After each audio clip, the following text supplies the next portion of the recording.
Rajamouli, Mahesh బాబుల cinema shooting మొదలైన నాటి నుంచి ఏదో ఒక విషయంలో వార్తల్లో నిలుస్తూనే ఉంది.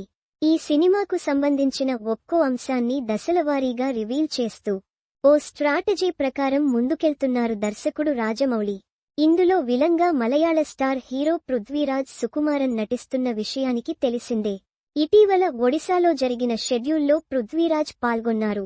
ఈ విజువల్స్ అనుకోకుండా వైరల్ అయ్యాయి కూడా. అయితే ఇందులో మెయిన్ విలన్ పృథ్వీరాజేనా, ఇంకెవరైనా ఉన్నారా అనేది గత కొన్ని రోజులుగా సోషల్ మీడియాలో నలుగుతున్న ప్రశ్న. తాజాగా అందుతున్న సమాచారం ప్రకారం ఈ సినిమాలో మెయిన్ విలన్ పృథ్వీరాజ్ కాదట.